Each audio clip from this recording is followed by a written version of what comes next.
Broadcasting live from the makers of Blue Milk comes Beige Milk, now available in a weird lantern jug. This is Pop Culture Reference, your one-stop reference for all things pop culture. I'm one of your hosts, Seamus Connolly. And I'm Garrett Strother. And today we are doing a little bit of catch-up on the show here. We're tackling the next two episodes of Andor, episodes 4 and 5, just so we can keep pace with the consistency of this show's week-to-week releases, and I think we're going to have a pretty interesting conversation about it today, Garrett. We got a couple good episodes under our belt here. I agree. We're really getting into the meat of the show now, and I'm very curious about where we're going. It's definitely heading in a direction that I wasn't expecting it to take exactly, but before we get into all that, we do have a decent chunk of news here, including some hotly anticipated discourse that you and I are about to get into regarding a certain beloved video game character. But before we get too far into that bit of news, why don't we start off with the announcement that Kingdom of the Planet of the Apes is coming in 2024. It's going to be starring Owen Teague, Freya Allen, and Peter McCann, and it's going to be directed by Wes Ball. These are all people I am incredibly unfamiliar with, except for the fact that Wes Ball directed all of those Maze Runner movies that I saw a third of and kind of liked. So this is the start of a new Planet of the Apes trilogy directly tied to the previous Planet of the Apes trilogy, but picking up sometime afterward.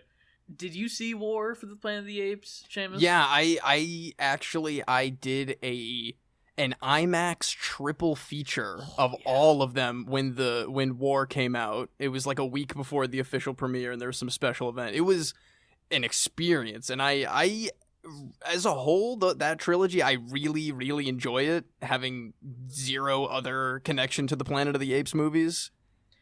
I think it's one of the best trilogies, and one of the only true trilogies in recent memory. I think it's really frustrating that in line with the we just have to over-franchise everything, it's not that I'm frustrated that there is a Planet of the Apes reboot, because obviously that previous trilogy was a reboot of a long franchise. But the fact that we are having to specifically pick up the story that I think was very well put to bed at the end of War for the Planet of the Apes, and the fact that presumably, given a time jump, there won't be any characters that we know from the previous installments. So I don't really know what we're doing here. The tone of Maze Runner is probably the best part of that first Maze Runner, the one of them I've seen, which seems compatible with the tone of an Apes film, but I just don't really have any interest in seeing this, despite how much I like those 3 Andy Serkis Planet of the Apes movies. Yeah, man, I'm pretty much right there with you. I wouldn't say we had a perfect game going with that first reboot trilogy there, but I mean, again, I really enjoy them as a whole, and as a story that, like you said, was wrapped up fairly neatly in a way that I was satisfied with, even if War for the Planet of the Apes might have been the dip in the 3 of those movies in terms of like how much I enjoyed it. I can't see myself running to the theater to see Kingdom of the Planet of the Apes. I'm not super excited, but I'm hoping that will change if they can pull this off. It would be pretty sad if they just muddled what that first trilogy was by making it a direct spin-off trilogy that doesn't really come together like those Andy Serkis ones did.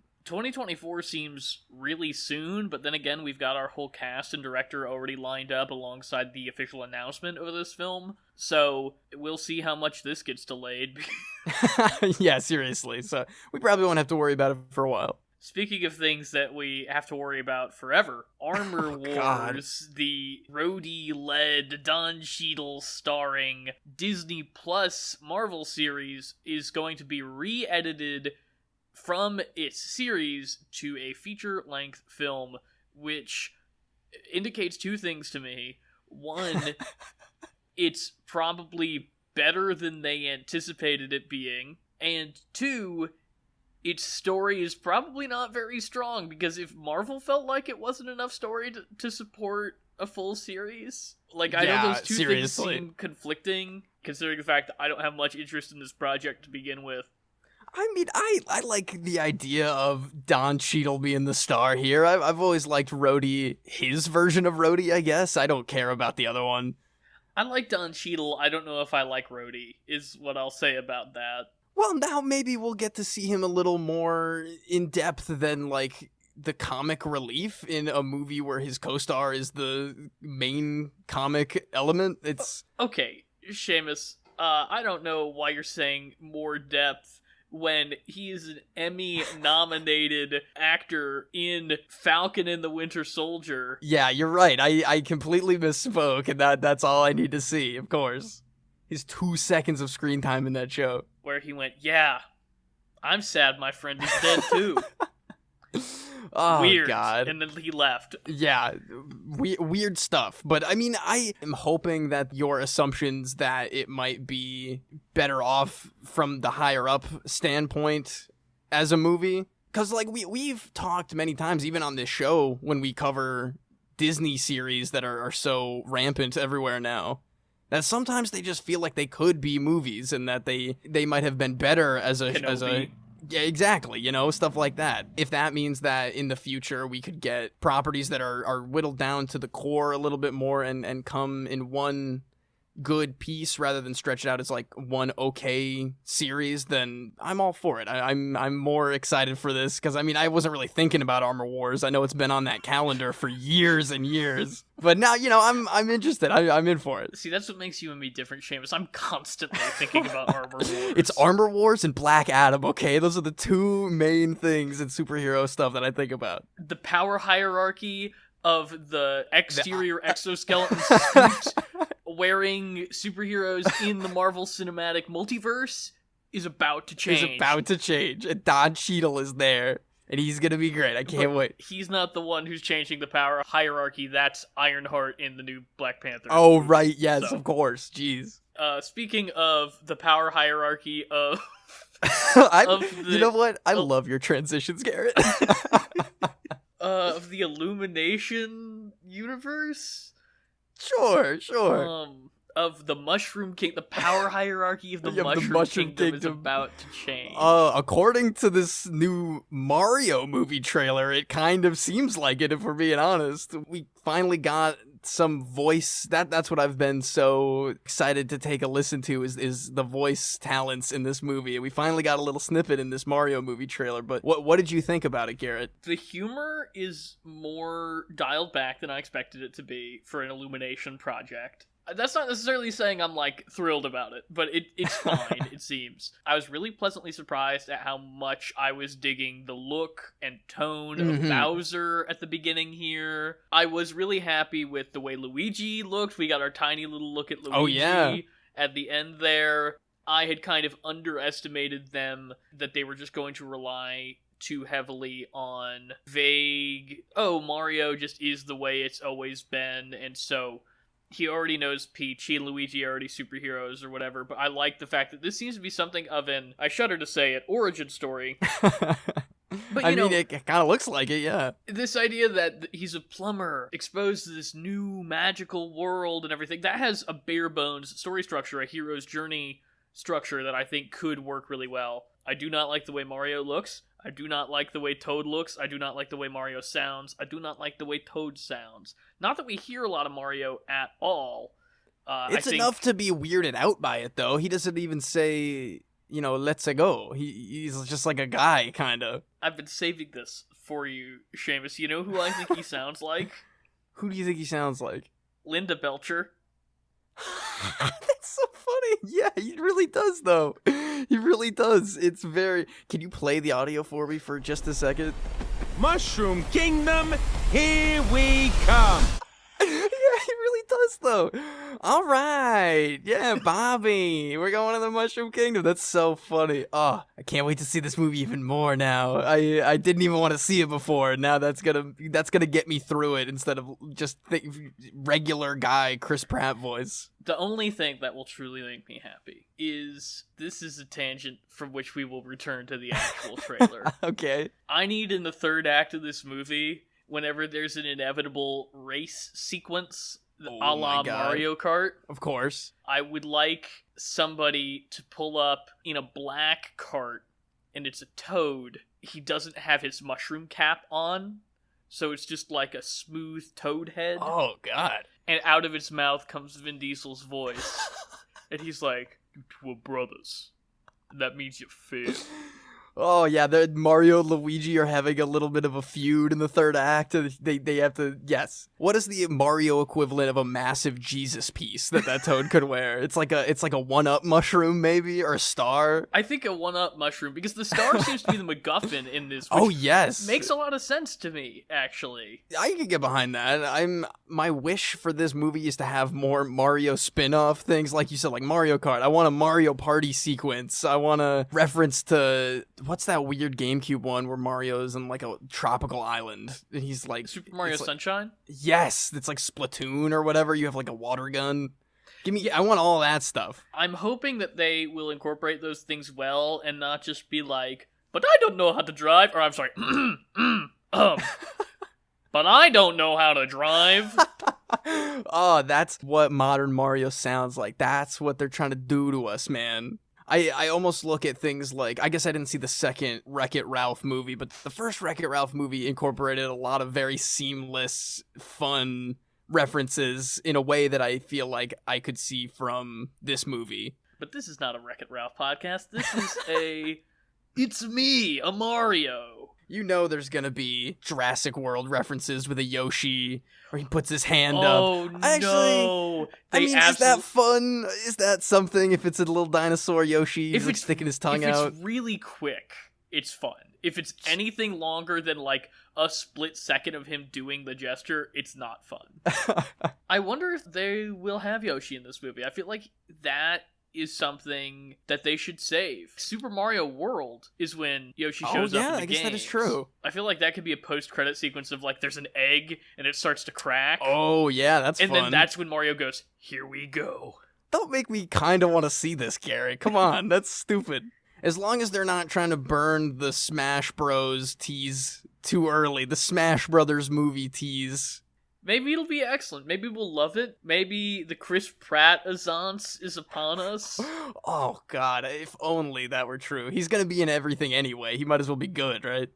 Well, let's talk about a movie that you and I are actually, like, unironically, genuinely excited for. It's official, coming to Peacock soon. The Community movie. # 6 seasons of the movie is finally finishing up. 6 seasons in a movie, dude. I can't believe it. After so many years of talks, that show is absolute gold. And I even like the Yahoo season. Season 6 I don't think is bad at all. I think there's really, really good episodes in there. I am ecstatic for this movie. I'm really hoping that Donald Glover comes back and Yvette Brown comes back and Chevy Chase does not come back, because that'll be a weird thing for that movie to have. But I am sure they have been planning what this movie would be for the last 7 years. So I'm sure they're going in head first and going to be doing it good. I'm not, frankly, particularly interested in a Community movie without Troy in it. Troy and Abed. That is the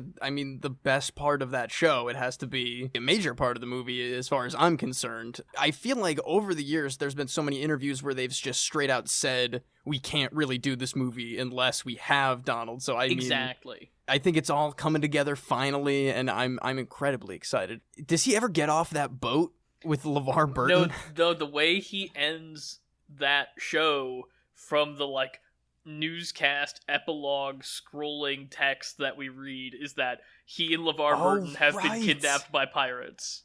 Oh my God, that should be the plot of the movie, right?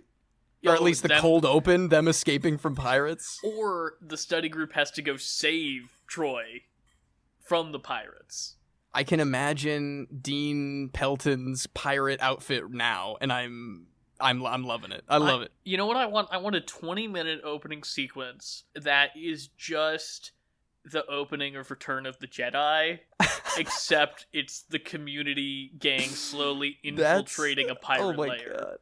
That's incredible. I would love every second of that. They sell Abed as a pop culture translator to these pirates who don't understand anything but pirate talk. Dean Pelton wants to join the pirate crew, but they don't want him. Is Dean Pelton in a slave Leia outfit? Like being both. I think both at the same time. He wants to be.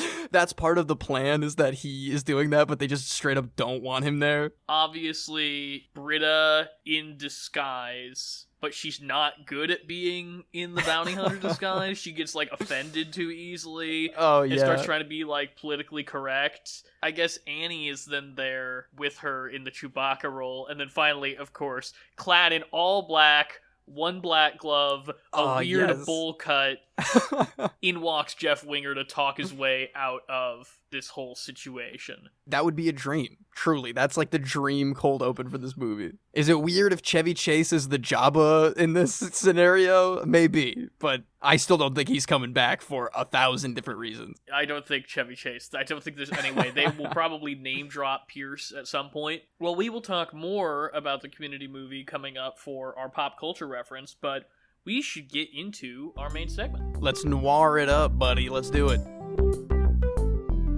Today's main segment is the triumphant return of Star Noirs, where we cover episodes 4 and 5 of the Disney Plus original Star Wars series, Andor.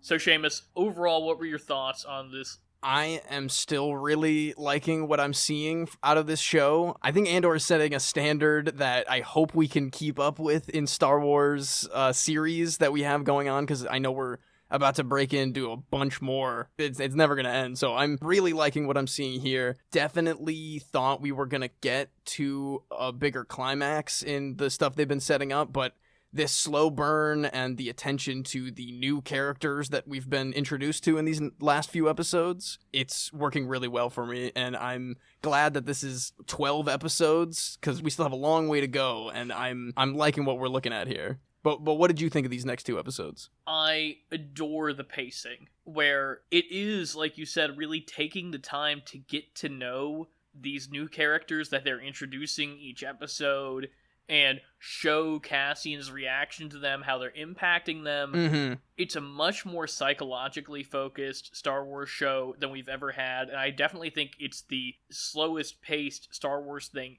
ever. Yes, definitely. Out of everything I've ever seen, at the very least. This show is all about implication and inference and reaction shots in a way that Star Wars so seldom is. Making Cassian the emotional center, or in some cases the unemotional center of this larger movement around him, and getting to know the players in that game before he actually starts playing a vital role that we see him obviously later playing in Rogue One, is a really nice way to ease us into this world, make the universe feel really big in a way that Star Wars of late has had a problem with. Mm-hmm. Star Wars has been making the universe feel a lot smaller by including all of these connections and cameos and Easter eggs and sticking to certain planets and certain timelines and everything. And I really like that this show is completely unafraid to be its own space drama. In these last couple episodes, we've seen the introduction of Mon Mothma. I don't feel like that's really a spoiler. I think we're clean on that. But with that, that's still only 2 pre-established characters in this entire first 5 episodes that we're interacting with. Not to mention all of the newer Imperial friends we have in episode 5 That's here. Crazy, dude. There's so many people. Yeah, seriously. So many interconnecting stories. So many stories that have been introduced that I am fascinated to see the trajectory that they're going on right now and how it's going to ultimately kind of come all the way back together there. And I'm super excited to see more of these Imperial guys, and super excited to see more of these characters that Andor is specifically interacting with so far, that I can't get too far into right now, but are some of my favorite additions into this show so far out of everything. I think this is the first Star Wars show, genuinely the first one of these Disney Plus Star Wars shows, because I'm going to exclude Clone Wars and Rebels, but I'm just talking about the live action stuff right now, where I cannot wait for next week to see what happens next on this show. Oh, dude, I'm telling you. Again, the pacing. It's so slow enough that I am clamoring for more in each of these episodes. There were so little of a few very key characters that they've been setting up as main players here in these last 2 episodes that I I'm seething. I want to see what's going down with our Corpo boys. You know what I mean? Yeah, I do know what you mean. I think somehow we're already going to have to dive into episode 4 and 5 spoilers just because there's so much to talk about despite the fact that it is I think such so. slow, deliberate pacing. But this show continues to impress me. It continues to be objectively the best Star Wars series by miles, I think. Yeah, I agree. By far. I'm already ready for next week's Star Noirs, man. I'm telling you. All right, let's spoiler it up now. Yes, please. Where shall we begin here? Because they're like you mentioned Mon Mothma and Mon Mothma. Mon Mothra. That's the best. Where's that fan art? But I mean, I'm loving what they're doing with her, finally giving so much more, even in the short time that we have with her in these 2 episodes here. Her interactions with Luthen and her behind-the-scenes funding of the rebellion before she does her big speech that we were talking about last week, or 2 weeks ago on our other Andor episode. I'm really digging it. And her jerk-ass family is infuriating to me. Her husband is the worst. I love him so much. I'm really glad to see how much they're humanizing her, because I think it would have been really easy just to put her in, like, these big senatorial meetings and having her rub elbows with Bail Organa and all these characters that we're already familiar with. And I think putting her in much more on-the-ground situations at the beginning of this whole revolution, letting her be a lot more human than she's ever been, are both really good decisions that I'm really encouraged by, because she's always been this kind of stoic figurehead from her very first appearance in Return of the Jedi. Her role in Rebels and her role in Rogue One, while there is some emotional core to those appearances, I think that ultimately she's there to just be like the guiding light, the woman in white, you know, with her bowl cut and everything. And I'm glad to see how hard this is for her, how much she has to come up against not only these forces in Coruscant, in the politics of it all with her drivers and other senators and things like that, but within her own family, she is truly never allowed to be herself. And I think that informs so much of what we know is going to happen with that character going forward, and her choice to abandon all of that to become the leader of the rebellion. Yeah, I cannot wait to see her character be furthered even more from this, and more than likely have to abandon her family. I'm pretty positive that her family is going to betray her in some right to the more imperial aligned members of the Senate.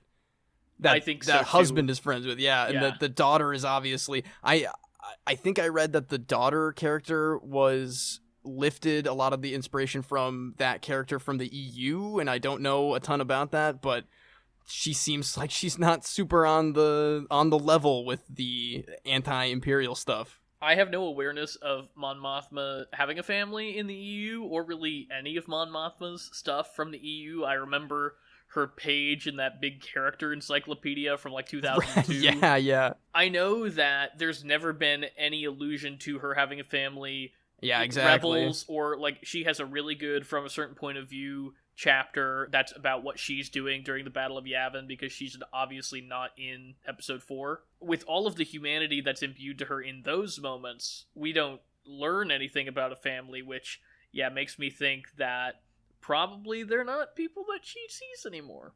Yeah, I would have so loved to have seen that dinner party that she was arguing with her husband about, where it's like more inner workings of like her being turned on internally within the Senate and her family turning on her in her own household. I mean, that's not to say that we might not get to see that as the show goes on, but I'm ready to see more of that, because her character interactions are just fascinating. We talked about Luthen before, her interaction with Luthen in his collectible shop that he is kind of running.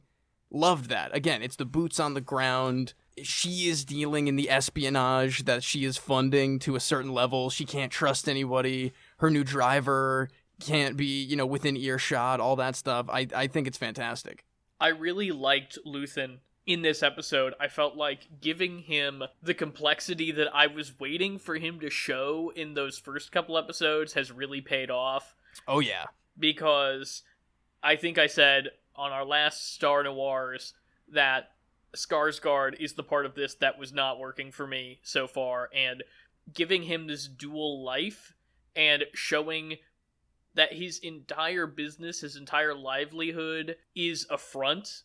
And they have that great sequence of him putting on his wig and his rings and his purple robes and his big fancy belts and vests and stuff. And juxtaposing that with how serious and intense he gets with Cassian and with Mon Mothma, and that this is really where his passion lies. That was a fascinating thing to dive into, I think, with him, and I really want to see more of that. One of my favorite scenes from these last couple episodes was that last scene from episode 5, where he's just listening on the radio, anxious about this whole deal that he's set up, trying to see what's going to happen, saying, you know, tomorrow this will all be over, or it will have just begun. It also seems to me like, and I know that we have some Easter eggs to talk about in Luthen's oh, yes, shop, of course. But I want to get your read on what his relationship with the leader of the rebel cell that's infiltrating this Imperial base is.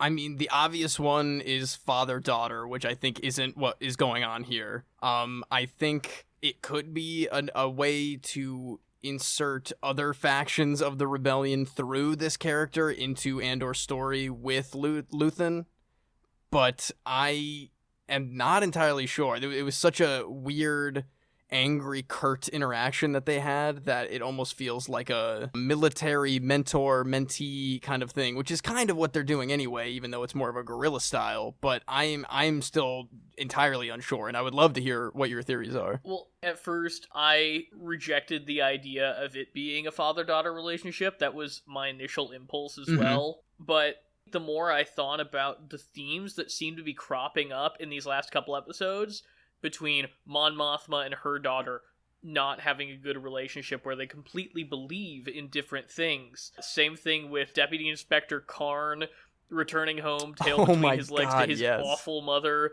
who she played the witches in the new Macbeth, and she was so excellent in that, and I'm glad to see her in this as well. All of this tension between these parental figures and their children, I think that probably, even if it's not a bloodline between those two, they seem to have some kind of parental connection just based on the themes that we've been kind of building up over the last couple episodes. Yeah, I could get behind that. It almost paralleling Cassian's relationship with his adoptive mother and the ideas of like bringing somebody into this life that might not be the best life or a good life at all, but it's like for what your own moral compass is telling you to do. It very well could be that adoptive father-daughter relationship, and the willingness of Luthen to insert Cassian into this super last-minute plan and have all of this faith in him in a way that he doesn't even have to feel the need to explain to the rebel cell that he's funding and helping out here.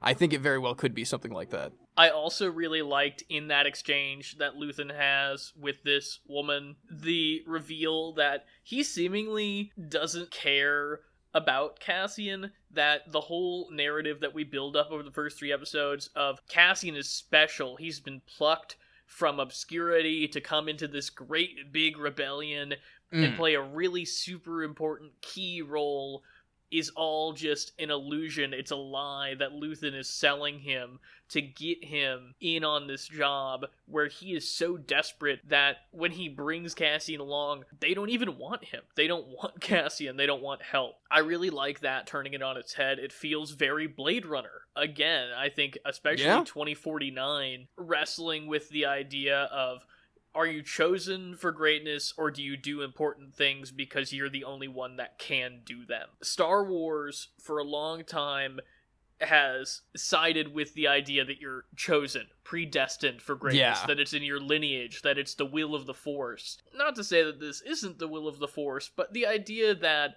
the mentor figure in this show, in fact, doesn't seem to actually think Cassian is destined for anything other than to be a hired gun on a suicide mission. That could very well be the angle, but then you have to look at things like giving Cassian his very special Sky Kyber medallion necklace, or the fact that he's not even going to allow the operation to go forward unless Cassian is involved, and the fact that they were entirely unprepared for the heist itself until Cassian got there to explain more about the technicalities of how they're going to steal all this money. It seems like he might be playing other people for the idea of he doesn't care about Cassian and he's just doing that for the hired gun angle of it all. But in reality, it seems to me, at least, that he has a lot more of a personal investment in Cassian and what he's doing with the rebellion and individually. He kind of scoops him up there, and I feel like that might not entirely be all farce on that side. I completely agree. But I like the fact that there is a Star Wars show where there's enough gray area in character motivations. And again, we were talking about inference and implication earlier. There is almost nothing explicitly stated about the way he feels about Cassian. It's all about how he presents Cassian to other characters and how he treats Cassian through actions between the two of them that is leading us to these conclusions. I mean, he does say, I came for you, da-da-da. It's not to say that there isn't compelling conversation, compelling dialogue between the two of them that is character motivated. It's really refreshing to be able to mine all of this from a lot of characters that there's no reason, quote-unquote, to, in normal Star Wars logic, flesh out all these characters as well as they have. Instead, we would have to wait to get the little, Dirty Dozen comic that's the prequel about the 5 months that they spent training before Cassian showed up, and then we'd retroactively be like, oh, wow, those are really interesting characters. Sucks that they're all gonna die next week, because I know they haven't died yet, but, we are definitely watching little commie kid get absolutely horribly killed. He's gonna get bodied by a TIE fighter that sweeps the ground, which was also an awesome moment of that episode. That very intimidating. He's gonna get destroyed, and someone's gonna have to pick up his little manifesto that he's writing and spread the word. And the implication is that the two women on the crew are in a relationship, so I feel like one of them is getting fridged for sure. I give this crew a 50% mortality rate at least, They're going down. It's gonna be like that heist scene from Solo where just everyone dies. I was gonna bring that up too. It's like that heist scene from Solo, except they give us a couple episodes of liking these characters and getting to know them. I like the Jon Favreau monkey. I don't know. I do too, but that's the only thing I remember. Woody Harrelson's wife gets exploded or something. I don't know. I don't really remember either, to be honest. But I like the Jon Favreau monkey. So yes, but if the Jon Favreau monkey was here in this crew, I'd be even happier. But he couldn't be. That's. I think Solo is 5 years before this. Yes, technically he could not. I did like, speaking of Easter eggs and Solo, that the Mimban campaign, Cassian is confirmed to be on Mimban at the same time that Han was. Oh wow, yeah, I get that is. Oh, wow. That is awesome. I didn't even put those together. I forgot Mimban was that planet. I like the fact that there is this terrible Gettysburg-esque conflict 10 years before the Battle of Yavin that is just absolutely horrific. Yeah, and that's everyone dark. Died. 50 survivors? That's dark as hell. I am really interested in seeing Cassian talk more about his past with that kind of stuff. I'm kind of glad we've moved away from flashbacks in these last couple episodes so that we can focus more on what's going on with Cassian as a whole and let that backstory be filled in like it was in these episodes with Mimban, with dialogue.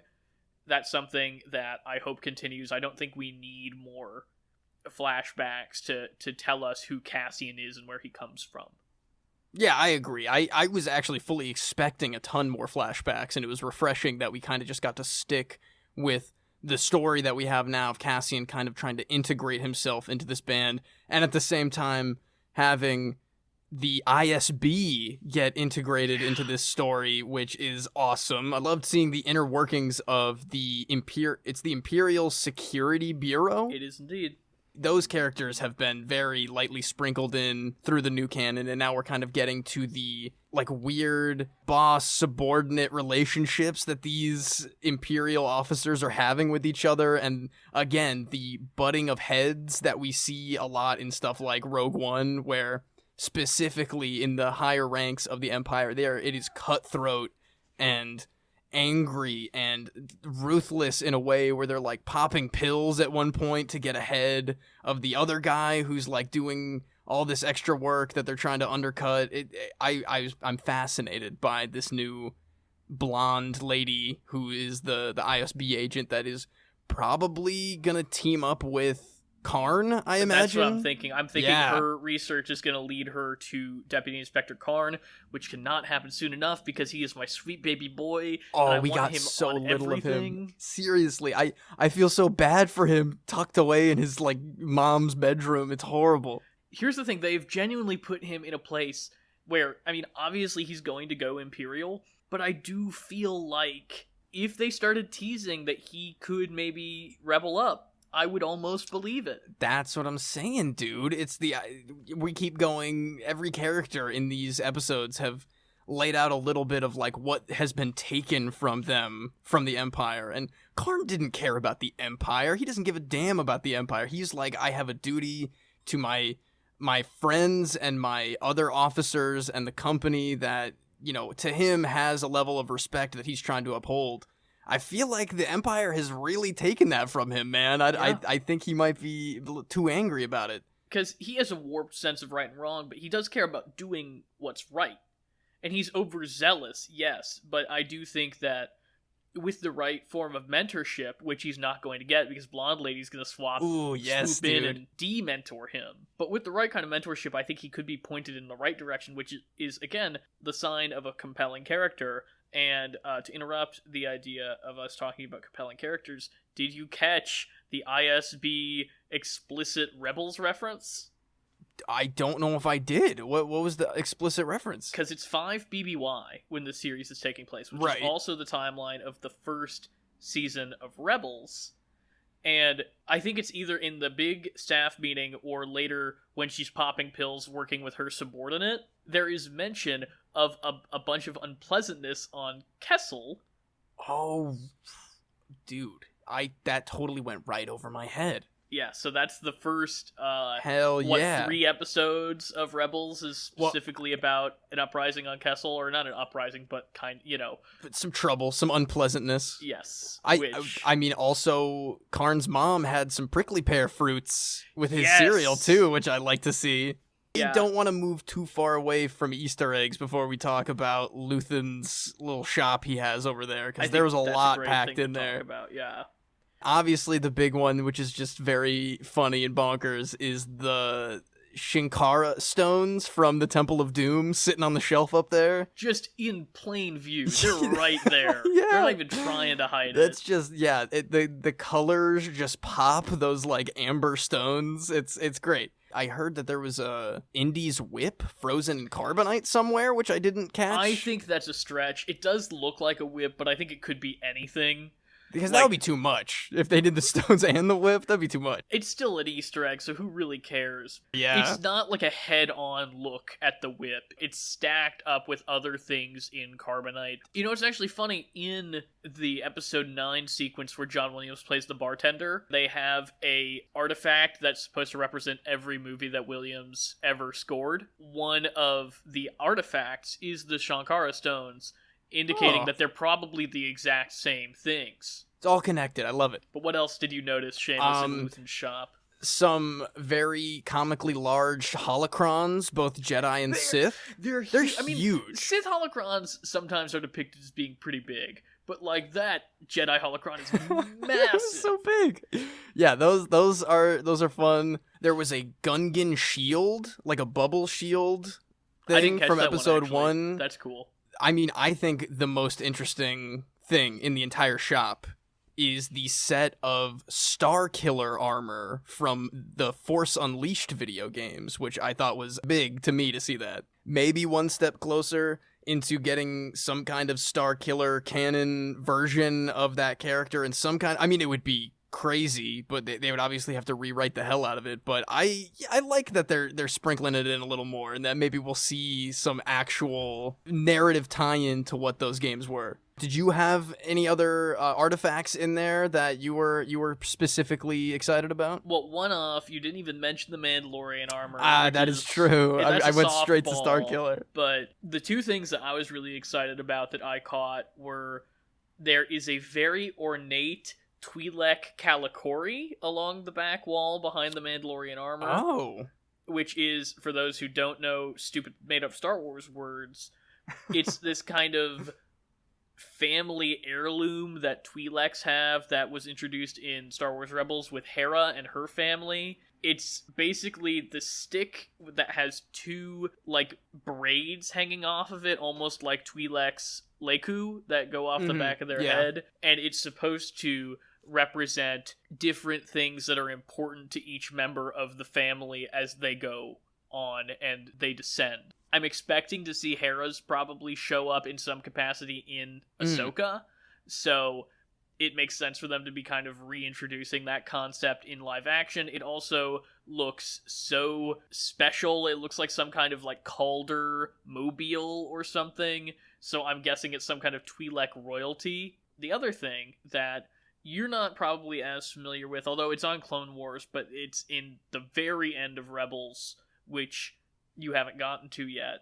They have tablets, like pieces of ruins of an old fresco or something that seem to depict the Mortis archetypes from the ancient origins of the Force, the father, the son, and the daughter. Right. The father that represents balance, and the daughter and the son that represent the light and the dark, respectively. In the Clone Wars, the analogy is that Ahsoka is the daughter, Anakin is the son, and Obi-Wan is the father. So yeah, that is true. That is true. That'll be a really interesting thing to kind of track that trajectory as it goes on. But I really was excited to see that Easter egg. This show is pretty chock full of Easter eggs so far. But like not in an obnoxious way, which I'm really appreciating. They're just very background stuff, you know. The ship that is like the ghost in the first couple episodes, and the shop was gonna be chock full of stuff regardless. But it's not as in your face as it could be. No, the thing that they reference is like an Utapowan club or something, which is just like, that's a planet that exists in the Star Wars universe. It's not like, look, this is Darth Maul's lightsaber or whatever stupid thing. You know, Karn is eating blue milk with his cereal, and we're like, all right, there we go. Check that off. That exists within the universe. And I'm sure people online are complaining about how this show doesn't have any fan service in it or whatever, or cameos, and I mean, this is the kind of fan service I want from my Star Wars, is just allusions to the greater universe that aren't in your face and don't make the universe feel too small. And I'm really enjoying, again, how independent this story feels, and that the things that are brought up seem more thematic, like Luthen talking about an artifact that represents some kind of two-faced deity, and that's not something I was familiar with in Star Wars canon. I don't know if it exists in Legends or anything like that, but that is clearly more of a reference to the themes present in the episode with these two characters having to hide their true selves than it is to, like, I know what that is. Yes, exactly. As predicted, I feel like now that we're done talking about the Easter eggs, I've lost my sense of direction when talking about the larger scope of the series here. We've talked about Mon Mothma, we've talked about Luthen, we've talked about our eclectic little gang of rebels. I guess we've not really talked about Cassian. I mean, he's been doing great again. The way they integrate him into that rebel cell, where he has a couple moments of just like pure surprise that they don't really know what they're doing out there, that he has to kind of run cleanup after nearly every single one of them had a problem with him even being there in the first place. The small steps into him becoming that competent rebel captain in Rogue One that I really am enjoying seeing. And I'm super pumped to see this heist go down the next episode. We've got a lot of characters that I think aren't making it out of episode 6. I really enjoy seeing the realization that he has that it's not just about the willingness to be involved or the willingness to do the hard thing or the dangerous thing, that sometimes you're just the only person that can do it. And that's enough. It's this idea of great power and great responsibility, right? Like, he's the person that can help people, so it's his responsibility to help people. And seeing that moral imperative weigh on him, even though he thinks he's just there as a mercenary, he's just there to get paid. It's a really nice way to have that character, like you said, take those baby steps to who we know. Seeing that thought process go without him really even talking about it to anyone. It's not like he has a little droid buddy that he's like, man, BD, I really wish that I didn't feel so attached to these characters or whatever. Yeah. Oh, I do miss B2 though. He's a good boy. I hope he comes back soon. I'm assuming we'll go back to that planet because we've seen the Imperial occupation, even if we haven't seen any characters that we know from that world that Cassian started on. So I'm assuming we'll get back with Bix and Aunt Petunia and B2 and that guy who tied the tether to the ship and all that. Yeah. I assume after Kami Kid dies in Cassian's arms next episode, he's gonna rally back to the homestead. Well, something that I was thinking about is, wouldn't it be interesting if Cassian, who seemed so apolitical, and the world around him seemed so keep your head down, stay out of trouble, and just get the job done. The Imperials, now officially occupying that space, could be the thing that sparks the rebellion in that world. The direct correlation between the Empire's might, the tighter your grip, the more star systems will slip through your fingers, Tarkin. So I like this idea that Cassian, fresh off of a heist that's probably not going to go well, wanting to recede from the rebellion and go back to his home world, only to find that everybody that he cares about is a full-fledged rebel, I think would be really interesting. Yeah, man, I'm waiting for that drum alarm tower guy to like put down his hammers and join the fight. You know, he's not banging those drums today. He's going out there with the guns, with the gat. I want to see those big hammers knocking into stormtrooper armor. Oh, hell yeah. The armorer style, but like a lot more heavy-handed. He's got his headphones on, you know, he's jamming. That's gonna be awesome. I cannot wait for next Wednesday. I couldn't be more excited to see what is presumably the heist episode. I really thought 5 was gonna be the heist episode. Me too, dude. But I'm ready to see it all blow up in their faces. That Imperial guy is definitely going down with the ship. Prison buddy, maybe. I feel like the prison guy is going to stay around for a little longer. Can't wait, man. Can't wait. Star Noirs next week. But what do you say we kick it on over to the pop culture reference this week? Let's reference it up. This week's pop culture reference is 6 seasons and a movie. The phrase 6 seasons and a movie has been used as the rallying cry from the fans and creators from the cult sitcom Community.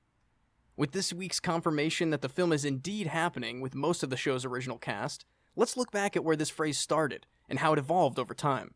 The phrase first appeared in the Season 2 episode, Paradigms of Human Memory, a clip show episode where all of the clips featured were created specifically for that episode, in contrast with the majority of sitcom clip episodes, which are cost-saving measures, largely using footage from previous episodes. A reoccurring gag throughout the episode is Abed's fixation on the short-lived NBC superhero series, The Cape. As Jeff gets progressively more annoyed with Abed's antics, this exchange occurs. The show's gonna last 3 weeks! 6 seasons and a movie! While The Cape was canceled after 10 of its 13 originally planned episodes, Community lived long enough to see one of The Cape's stars, Keith David, join as a series regular in the 6th season. With Community frequently teetering on the brink of cancellation, the phrase 6 seasons and a movie would often be reprised by fans whenever the series seemed in jeopardy. When NBC canceled the show after season 5, the hashtag was broken out once again as ill-fated streaming service Yahoo Screens produced the show's 6th and final season, completing the first half of the series' unofficial catchphrase. After 7 years of rumors and false starts, an official announcement was recently made that a Community movie would finally fulfill the long-upheld hashtag and a movie that was sparked on the final episode in 2015. Though production has yet to officially begin, original actors from the series have voiced serious interest in returning to reprise their roles, including Paget Brewster as Frankie from the 6th and final season. Seamus, you ever watched The Cape? I didn't. I literally only because of Community I ever wanted to watch The Cape, because that episode is obviously very funny with those references, but Abed's character keeps referencing The Cape throughout the series at different points, and it always made me laugh. I mean, I remember when that show came out and the promos were there, and I was like, this looks super dumb, but I would watch it just for the Community reference, I think. Back in 2011, Seamus, on the Netflix Wii disc, I watched all 10 episodes of The Cape. Oh my god. Gee, did it end weird because of the last 3 cut episodes? Absolutely, it ends so dumb. It ends essentially on a cliffhanger. Oh my god. Well, of course it would. We gotta bring the hashtags back out to save the Cape now that this hashtag finally came to fruition 7 years later. Honestly, I think one of the great things the Community movie could do is have an in-universe they saved the Cape, and they all go watch the Cape movie. I mean, you're already burning a joke that they did on Community, so I don't know if this is gonna be... They go to, like, the evil universe in one episode, and Abed is like, in the evil universe, the Cape never got canceled. It got 6 seasons in its movie. Or, like, 6 seasons in 2 movies. Oh, is that true? Yeah, man. It's like evil Abed is talking to regular Abed. It was one of those weird episodes. And he's like, it never got canceled here. The main guy, I don't know if you know him from anything, but I always know him from that other show, Revolution, that didn't last very long. You remember that? I do not know what that show was, man. It was set in Chicago, and it was post-apocalypse where all the power in the world got zapped. Oh, wait a minute. Are you making me unlock a memory of an entire season of a television show that I watched? And it had the dad from Twilight in it, Elizabeth Mitchell from Lost, and the Santa Claus. Dude, definitely... Do they all have, like, muskets and, like, crossbows and that? Yeah. Oh, my God. Yeah, dude, I remember that show. Giancarlo Esposito is one of the bad guys. What? Oh, because of course he is. So yeah, the main bad guy from that show was the Cape, and Summer Glau was his man in the chair, and Keith David was his mentor. I would like to watch all 3 of them come back and do a brief McBain-style The Cape movie in the Community movie. That would be so funny. I would again watch The Cape for that. Maybe I'll watch The Cape before this movie comes out, just in case there's a reference that I don't get. I would watch The Cape with you, Seamus. I would love to do that unironically, Garrett. Let's find the lost 3 episodes somewhere. They're sitting in a vault at NBC. We have to do a heist. Martin Scorsese finds 3 pages of a missing The Cape finale, and he reproduces it. Zack Snyder's The Cape? Release the Cape cut, which it means nothing because it's just literally episodes that never aired. Nothing else means anything anymore, so the Snyder cut is not so much a cut as its own feature film. That is true. But this isn't a Snyder / Revolution cast. I think we gotta move on before we devolve even further. I think one of my favorite and least favorite things that we've been doing on the show lately is, but this isn't a whatever show. Makes it a hell of a lot harder to cut things and make transitions sound super weird, but hey, it's funnier when we get them. It's almost funnier if we have to leave the transition in, but we cut the rest of the tangent. You have to cut all of the Revolution talk, so it just makes absolutely no sense. But this is a Lucky Charms show. Fine, we need to transition, Garrett. Let's move on to Save the Rec Center. Save the Rec Center! Now it's time to Save the Rec Center, where we bring you our weekly recommendations.